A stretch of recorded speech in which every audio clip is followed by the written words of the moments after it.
कहानी है रामपुर गांव की, जहां के मर्द महिलाओं को हमेशा नीचा दिखाने की कोशिश में रहते। अरे अभी तक खाना नहीं आया क्या? मुझे एक और शादी करने की जरूरत है। नहीं जी नहीं, ऐसा मत करना, वरना मैं कहाँ जाऊंगी। खाना लेकर मैं अभी आई जी। गांव की पंचायत में भी फैसले हमेशा औरतों के खिलाफ ही रहते। मैं जो फैसला सुनाता हूँ वो भगवान की आज्ञा होती है। इस लड़के ने अपने मन से शादी करके अच्छा नहीं किया। लड़के को घर भेज दो और इसकी शादी इसकी जाति की किसी लड़के से करवा दो, लेकिन ये लड़की, इसे तो गांव के बाहर निकाल दो। नहीं नहीं जमींदार साहब, ये क्या बोल रहे हैं? ऐसा नहीं हो सकता। मेरी बेटी मासूम है, इसे अच्छे बुरे की समझ नहीं है। अरे कहाँ जाएगी ये बेचारी? कहाँ जाएगी? इतनी चिंता है तो पूरे परिवार का गांव निकाला कर देते हैं।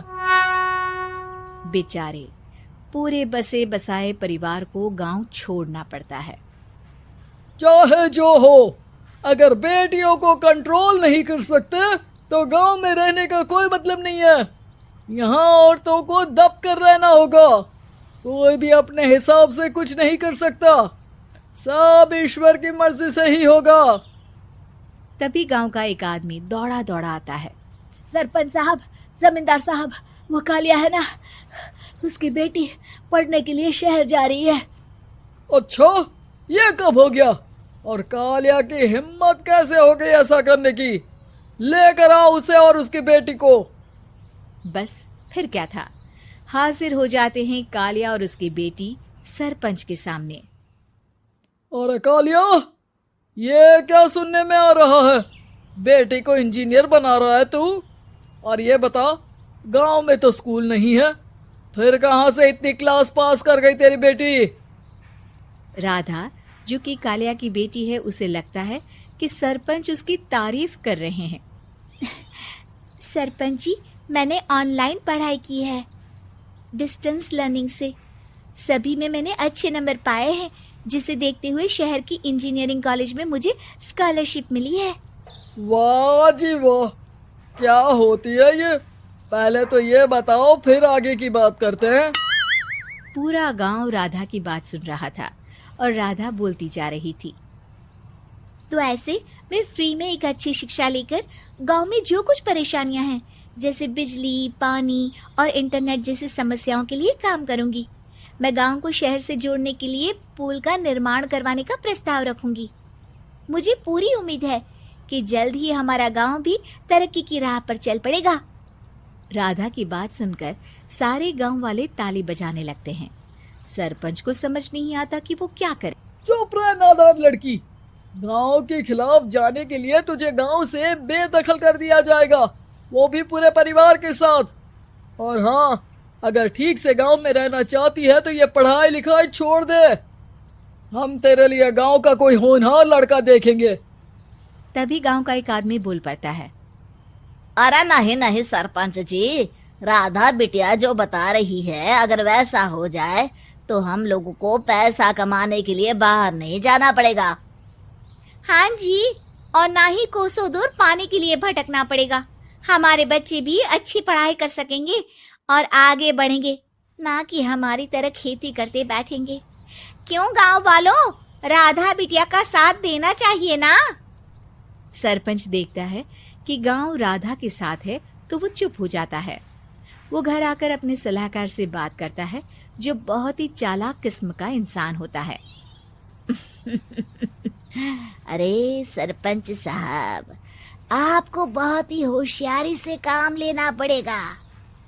एक बार गांव तरक्की कर गया, यहाँ के बालक पढ़ लिए तो कोई ना पूछेगा आपको। और फिर ये जो बेटा और बेटी है ना आपके, इनको भी आम लोगों की तरह ही जीवन जीना होगा। हाँ, लेकिन करे तो क्या करे? वो ना आप मुझ पर छोड़ दीजिए, बस मैं जैसा बोलूं करते जाइए।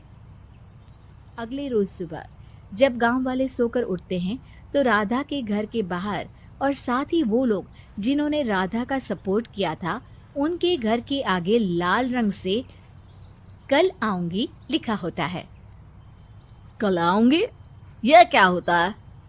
अरे यह तो खून से लिखा है, लगता है कोई भूत प्रेत या चुड़ैल का साया है। चलो सरपंच जी के पास चलते हैं।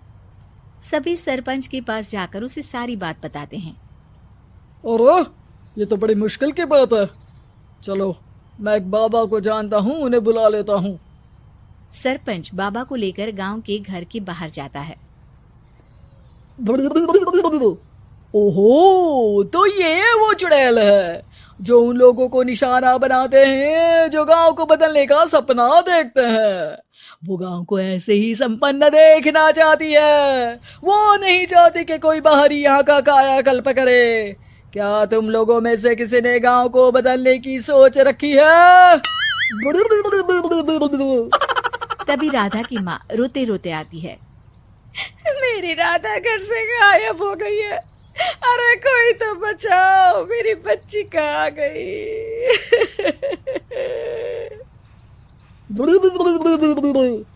ले गई वो चुड़ैल, तेरी बच्ची को ले गई। अब वो उसे श्रापित करके छोड़ेगी, उस पर चुड़ैल का साया हो जाएगा। तभी बुरी सी हालत में राधा भी वहां आ जाती है। उसके बाल चुड़ैल की तरह फैले होते हैं और कपड़ों में खून लगा होता है। सभी राधा को देखकर डर जाते हैं। माँ, पता नहीं मुझे कौन उठा कर ले गया था। अरे दूर दूर हो जा चुड़ैल, अब हम लोग इस गांव में नहीं रुकेंगे। अरे कैसे बातें कर रहे हैं आप? कल तो आप मेरे भरोसे गांव का हुलिया बदलने, अपने बच्चों को पढ़ाने और तरक्की उन्नति की बात कर रहे थे, तो आज क्या हो गया आपको? ये फिर तुम लोगों को बहकाएगी। ये चुड़ैल गांव में आ चुकी है, ऐसे ही ये तुम्हारे घर के बच्चों को भी ले जाएगी। गांव वाले राधा को गांव से बाहर निकाल देते हैं। उसके माँ बाप रोते रहते हैं, लेकिन गांव वाले नहीं मानते। मैं भी अपनी बहन के साथ गांव के बाहर रहूंगा, लेकिन वो पढ़ाई नहीं छोड़ेगी। वहीं सरपंच के घर पर सलाहकार कहता है। देखा, सांप भी मर गया और लाठी भी नहीं टूटी। लेकिन अगले ही दिन सरपंच के घर के बाहर भी वही शब्द लिखे होते हैं। और फिर सरपंच की बीवी कहती है, हमारी बेटी को किसी ने अगवा कर लिया है। तभी राधा का भाई वहां आ जाता है। अरे गांव वालों, मैंने सरपंच जी की बेटी को देखा था। वो चुड़ैल उसे उठाकर ले जा रही थी। अरे क्या मजाक कर रहे हो? नहीं नहीं सरपंच जी, आप नहीं जानते। वो चुड़ैल अब आपकी बेटी में आ जाएगी, जैसे राधा के अंदर आ गई थी। तभी सरपंच की बेटी वैसी ही हालत में वहां आती है जैसे राधा आई थी। पापा, पता नहीं कैसे मैं गायब हो गई थी। चुड़ैल, इसके अंदर भी चुड़ैल का साया है, मारो इसे। अरे नहीं नहीं, इसे भी राधा के पास गांव के बाहर ही भेज दो। अरे चुप रहो, मेरी बेटी कहीं नहीं जाएगी और चुड़ैल वुड़ैल कुछ नहीं होता है। अरे कैसे बात कर रहे हो सरपंच जी? आप तो बोल रहे थे कि आपका फैसला भगवान का ज्ञान होता है, तो अपने पर बात आई तो अब आप ऐसे बोल रहे हैं। अरे ना ना ना, आपको अपनी बेटी को त्यागना ही होगा। अरे बुलाओ बाबा को। राधा का भाई बाबा को ले आता है, जिसे अब गांव वालों के डर के कारण सच बोलना पड़ता है। मैं कोई बाबा नहीं हूँ, मैं तो मोची था। ये सलाहकार महोदय ने मुझे कहा था एक्टिंग करने को। अब वो मुझे पैसे देने वाले हैं। अब मुझे माफ कर दो। गलती हो गई, मुझे माफ कर दो। तभी वहां राधा आ जाती है।